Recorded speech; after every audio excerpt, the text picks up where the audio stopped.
വീണ്ടും വചനധ്യാനത്തിലേക്ക് സ്വാഗതം. കർത്താവിന് നന്ദി പറയുന്നു.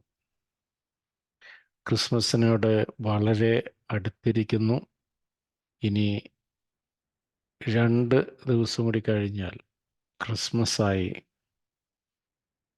വീണ്ടും വീണ്ടും എന്നിലേക്ക് വരുന്ന ചിന്ത ആ ഉണ്ണീശോയെക്കുറിച്ചാണ്. ഉണ്ണീശോയെ കുറിച്ച് നമ്മൾ ചിന്തിക്കുമ്പോൾ കുഞ്ഞുങ്ങളെക്കുറിച്ചും ചിന്തിക്കേണ്ടിയിരിക്കുന്നു. പൈതലായ യേശുവെ. അപ്പോൾ ഈ കുഞ്ഞുങ്ങൾക്ക്, ഈ വളർന്നവർക്കില്ല, കുഞ്ഞുങ്ങൾക്കും വളർന്നവരും തമ്മിലുള്ള നമ്മൾ കമ്പയർ ചെയ്യുമ്പോൾ മെയിനായിട്ട് കുഞ്ഞുങ്ങൾക്ക് ഈ ലോകം മുഴുവൻ അവരെ ബഹുമാനിക്കണം എന്നുള്ള എന്നുള്ള ചിന്ത അവർക്കില്ല. ലോകം മുഴുവൻ അവരെക്കുറിച്ച് നല്ലത് പറയണം എന്നുള്ള ചിന്ത അവർക്കില്ല. ബാക്കിയെല്ലാം അവർക്കുണ്ട്. അവർ ചില നേരങ്ങളിൽ അവർ ദേഷ്യപ്പെടും, കരയും, അവർക്ക് അറ്റൻഷൻ കിട്ടണം. അതെല്ലാം ചിലപ്പോൾ അസൂയ വരെയുണ്ട്. അതായത് വേറെ ഒരു കുഞ്ഞ് അവൻ്റെ അമ്മയെ സ്പർശിച്ചു കഴിഞ്ഞാൽ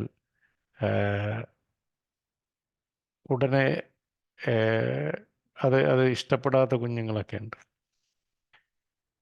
അപ്പോൾ ബാക്കിയെല്ലാ ഒരുവിധമുള്ള ചിന്തകളൊക്കെ കുഞ്ഞുങ്ങൾക്കുണ്ട്. പക്ഷേ ഈ ലോകത്തിൻ്റെ മുമ്പിൽ വലിയ ആളാകണം എന്ന ചിന്ത കുഞ്ഞുങ്ങൾക്കില്ല. ക്രിസ്തു നമ്മളോട് പറയുന്നു, ഈ പൈതങ്ങളെപ്പോലെ നിങ്ങളാകുന്നില്ലെങ്കിൽ നിങ്ങൾക്ക് സ്വർഗരാജ്യത്തിൽ പ്രവേശിക്കുക ബുദ്ധിമുട്ടായിരിക്കും എന്ന് കർത്താവ് നമ്മളോട് പറയുന്നു. വീണ്ടും കർത്താവ് പറയുന്നു, ലൂക്ക 6:26 പറയുന്നു, മനുഷ്യരെല്ലാം നിങ്ങളെ പ്രശംസിച്ച് പറയുമ്പോൾ നിങ്ങൾക്ക് ദുരിതം. എന്തെന്നാൽ അവരുടെ പിതാക്കന്മാർ പ്രവാചകന്മാരോടും അങ്ങനെ തന്നെ ചെയ്തു. മനുഷ്യരെല്ലാം നിങ്ങളെ പ്രശംസിച്ച് പറയുമ്പോൾ നിങ്ങൾക്ക് ദുരിതം. എന്തെന്നാൽ അവരുടെ പിതാക്കന്മാർ പ്രവാചകന്മാരോടും അങ്ങനെ തന്നെ ചെയ്തു. അപ്പോൾ ഈ ലോകത്തിൽ ഒരുവിധം എല്ലാവരും പ്രശംസയുടെ പുറകെയാണ്. അതിനകത്ത് പ്രശംസ ഏറ്റുവാങ്ങുന്നവനും പ്രശംസിക്കുന്നവരും തെറ്റുകാരാണെന്ന് ഞാൻ പറയും. കാരണം എല്ലാത്തിനെയും ഇപ്പം ഞാനൊരു ബൈബിൾ വായന കൂട്ടായ്മയിലൊക്കെ ഭാഗമാണ്. അപ്പോൾ എല്ലാ ദിവസവും 9 മണിക്ക് ഓരോ അച്ഛന്മാർ അല്ലെങ്കിൽ കന്യാസ്ത്രീകൾ വന്നിട്ട് വചനം ഷെയർ ചെയ്യും. അപ്പം ചില വചനങ്ങളൊന്നും നല്ലതല്ല, ചില വചനം ഷെയർ ചെയ്യലൊന്നും നല്ലതല്ല.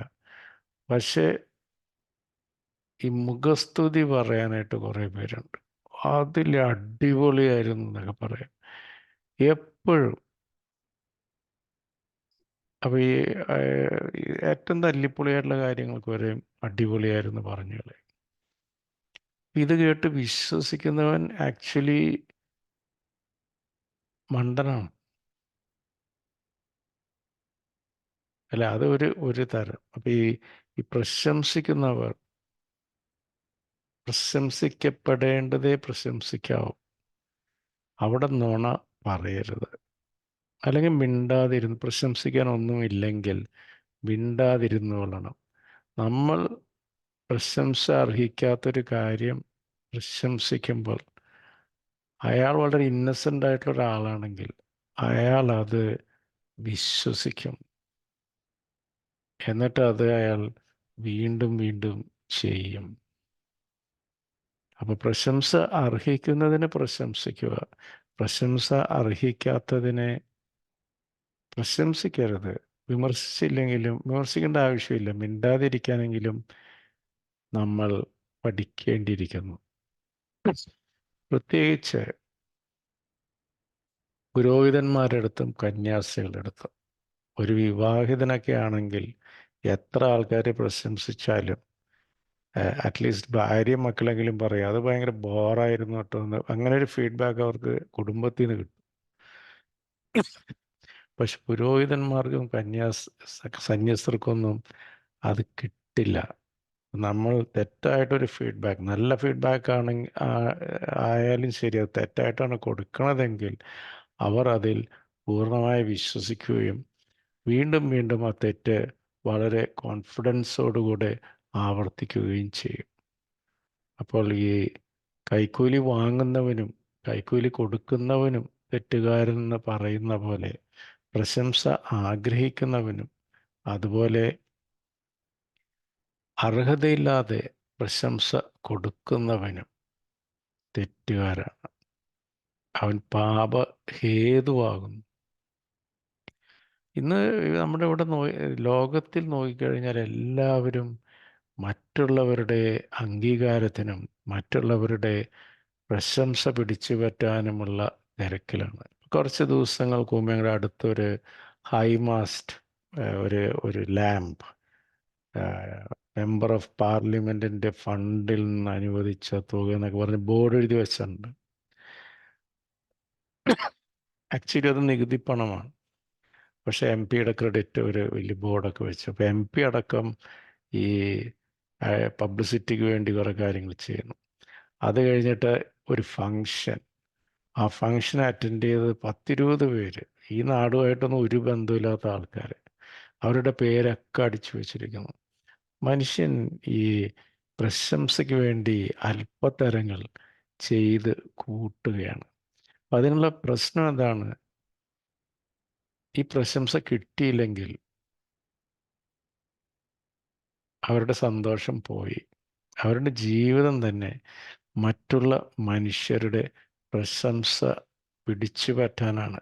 ആ പ്രശംസ അവർക്ക് കിട്ടിയില്ലെങ്കിൽ അതോടുകൂടി തന്നെ അവരുടെ സന്തോഷം അവരിൽ നിന്ന് പോയി. നമ്മൾ കർത്താവിനെ നോക്കുമ്പോൾ കർത്താവിന് എവിടെ നിന്നാണ് പ്രശംസ കിട്ടിയിരിക്കുന്നത്? ജനിച്ചതോ പുൽത്തൊഴുത്തിൽ, പ്രശംസിക്കാൻ ഒന്നുമില്ല അല്ലേ? പിന്നെ അച്ഛൻ്റെ മകനായിട്ട് വളർന്നു, അനുസരണയുള്ള മകനായിട്ട് വളർന്നു, അവിടെയും പ്രശംസയ്ക്ക് വലിയ കാര്യമൊന്നുമില്ല. കുറച്ചെങ്കിലും ഒരു പ്രശംസ കിട്ടിയത് ഏഹ്, അന്നത്തെ ദേവാലയങ്ങളിൽ പോയി അവിടെ സ്ക്രിപ്ചേഴ്സ് ഒക്കെ വായിച്ച് ഇവന് ഈ ജ്ഞാനം എവിടെ നിന്ന് കിട്ടി, അതൊരു പ്രശംസയായിട്ട് കൂട്ടാം. അത് കഴിഞ്ഞ് പിന്നെ ഇവൻ മദ്യപന്മാരുടെ കൂടെ നടക്കുന്നു, വ്യഭിചാരികളുടെ കൂടെ നടക്കുന്നു, കുഷ്ഠരോഗികളുടെ കൂടെ നടക്കുന്നു. ഇവൻ ആരാണ്? Is A fake God. ഇവൻ ദൈവമനാണെന്ന് പറഞ്ഞ് ഇവന് വട്ടാണ് എന്നൊക്കെ പറഞ്ഞ് എറിയാൻ കല്ലെടുക്കലും. അവന് കുറ്റത്തിന് കുറ്റം. അത്ഭുതങ്ങളൊക്കെ ചെയ്തു, അടയാളങ്ങളൊക്കെ കൊടുത്തു. അവരൊന്നും പിന്നീട് കാണുന്നില്ല. അവരൊക്കെ അത്ഭുതങ്ങൾ വാങ്ങിച്ച് സ്ഥലം വിട്ടു, രോഗശാന്തിയൊക്കെ വാങ്ങിച്ച് സ്ഥലം വിട്ടതായിട്ടാണ് എനിക്ക് തോന്നുന്നത്. ഈ അവസാനം കുരിശിന് ചുറ്റുമൊന്നും വളരെയധികം ആളുകളൊന്നും ഉണ്ടായിരുന്നില്ല, വളരെ കുറച്ച് ആളുകൾ മാത്രം. പിന്നെ കുരിശിൽ കിടക്കുമ്പോഴാണ് പടയാളികൾ പറയുന്നത് ഇവൻ സത്യമായും ദൈവപുത്രനായിരുന്നു എന്ന് പറയുന്നത് കുരിശിൽ കിടക്കുമ്പോഴാണ്. അതുപോലെ കർത്താവിൻ്റെ മഹത്വം വെളിപ്പെടുന്നത് മരണശേഷമാണ്. പലരുടെയും നോക്കിക്കോ, എബ്രഹാം ലിങ്കൺ മരണശേഷമാണ് മഹത്വം കൈവരിക്കുന്നത്. മദർ തെരേസ ജീവിച്ചിരിക്കുമ്പോഴൊന്നും അത്രയ്ക്ക് ഒരു റെക്കഗ്നീഷൻ ഒന്നും കിട്ടിയിട്ടില്ല. മരണശേഷമാണ് ഒരു ഒരു അംഗീകാരമൊക്കെ കിട്ടുന്നത്, വിശുദ്ധയാണെന്നുള്ള ഒരു അംഗീകാരം കിട്ടുന്നത്. ഇപ്പം ഞങ്ങളുടെ ഇവിടെ കേരളത്തിലുണ്ടായിരുന്ന ഇപ്പം അടുത്തിടെ മരിച്ചുപോയൊരു മുഖ്യമന്ത്രി, മരിക്കുന്നത് വരെ എന്തൊക്കെ ആരോപണങ്ങളായിരുന്നു, വ്യഭിചാര കുറ്റം വരെ ആരോപിച്ച്. പക്ഷെ മരിച്ചു കഴിഞ്ഞിട്ട് ഇന്നും പുള്ളിയുടെ ഖബറിടത്തിങ്കൽ ആളുകൾ വിസിറ്റ് ചെയ്തുകൊണ്ടിരിക്കുക. പുള്ളിയുടെ മഹത്വം വെളിപ്പെടുന്നത് മരണത്തിന് ശേഷമാണ്. അപ്പം നല്ലവരായിട്ട് ജീവിച്ചവരുടെ എല്ലാം നിസ്വാർത്ഥമായി ജനങ്ങളെയൊക്കെ സേവിച്ച് ജീവിച്ചവരുടെ എല്ലാം മഹത്വം വെളിപ്പെടുന്നത് അവരുടെ മരണശേഷമാണ്. ഞാൻ ഞങ്ങളുടെ ഒരു ഡിസ്റ്റൻ്റ് ആയിട്ടൊരു റിലേറ്റീവിന് ആലപ്പുഴയിൽ ഞാൻ ഓർക്കുന്നു. പുള്ളി ഒരു സാധാരണ സ്കൂൾ, അവിടെ ഒരു ട്യൂട്ടോറിയൽ കോളേജൊക്കെ നടത്തിക്കൊണ്ടിരുന്ന ഒരു വ്യക്തിയായിരുന്നു. പുള്ളി മരിച്ചു കഴിഞ്ഞപ്പോൾ ക്യാബിനറ്റ് റാങ്കിലുള്ള മന്ത്രിമാരും അവിടുത്തെ ഓട്ടോറിക്ഷ ഡ്രൈവറും എല്ലാ തുറകളിലുമുള്ള ആളുകളുടെ ഒരു ജനപ്രളയമായിരുന്നു. അപ്പോൾ പുള്ളിയുടെ സംസ്കാരമെല്ലാം കഴിഞ്ഞു കഴിഞ്ഞപ്പോൾ സാധുക്കളിൽ സാധുക്കളായ രണ്ടുപേരിൽ നിന്ന് സംസാരിക്കുന്ന കേട്ടാൽ അവർ പറയുന്നു, ഇനിയൊരു പ്രശ്നം എന്തെങ്കിലും ഉണ്ടായാൽ നമ്മൾ ആരുടെ അടുത്ത് പോകും? ഇപ്പം ഇയാളൊരു അത്താണിയായിരുന്നു. കുടുംബത്തിലെ സ്വത്ത് കൊണ്ടുപോയി നാട്ടിൽ വിതറിയ ആളാണ്.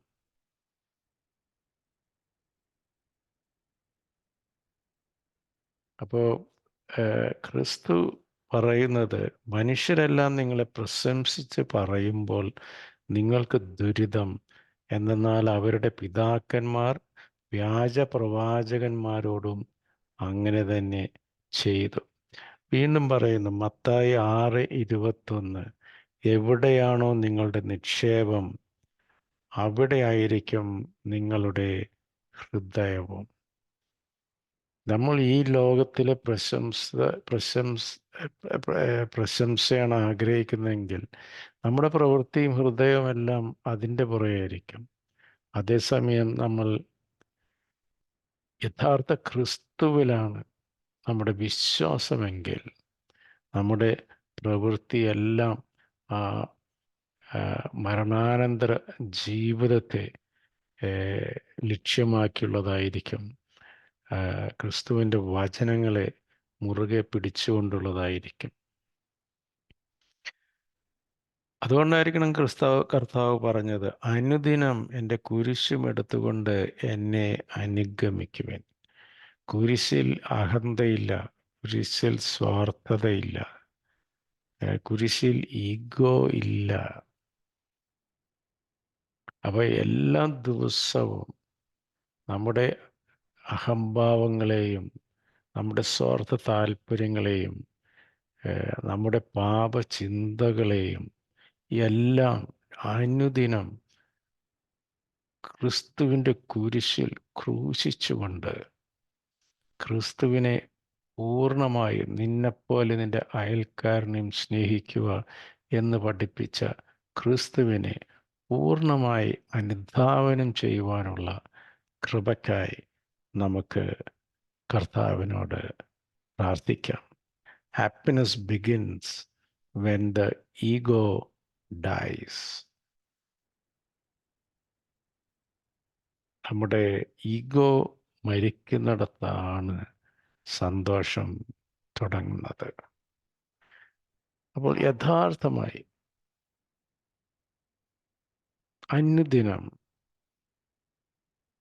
ഒരു ഉണ്ണിയേശു നമ്മളിൽ പിറക്കുവാനായി അനുദിനം ആ ഉണ്ണിയേശുവിന് നിരക്കാത്തതിനെല്ലാത്തിനെയും ക്രിസ്തുവിൻ്റെ കുരിശിങ്കൽ ക്രൂശിക്കുവാനുള്ള കൃപയ്ക്കായി നമുക്ക് പ്രാർത്ഥിക്കാം. സ്വർഗസ്ഥനായ ഞങ്ങളുടെ പിതാവേ, അങ്ങയുടെ നാമം പൂജിതമാകണമേ, അങ്ങയുടെ രാജ്യം വരണമേ, അങ്ങയുടെ തിരുമനസ്സ് സ്വർഗത്തിലെ പോലെ ഭൂമിയിലും ആകണമേ. അന്നു വേണ്ടുന്ന ആഹാരം ഇനി ഞങ്ങൾക്ക് നൽകണമേ. ഞങ്ങളുടെ കടക്കാരോട് ഞങ്ങൾ ക്ഷമിക്കുന്ന പോലെ ഞങ്ങളുടെ കടങ്ങളും പാപങ്ങളും ഞങ്ങളോടും പൊറുക്കണമേ. ഞങ്ങളെ പ്രലോഭനങ്ങളിൽ ഉൾപ്പെടുത്തരുതേ, ദുഷ്ട അരൂപികളിൽ നിന്ന് ഞങ്ങളെ രക്ഷിക്കണമേ. ആമേൻ. ദൈവം നമ്മെ എല്ലാവരെയും അനുഗ്രഹിക്കട്ടെ. എല്ലാവർക്കും അതിസുന്ദരമായ ഒരു ക്രിസ്മസിന് വേണ്ടിയുള്ള ആശംസകൾ നേരുന്നു.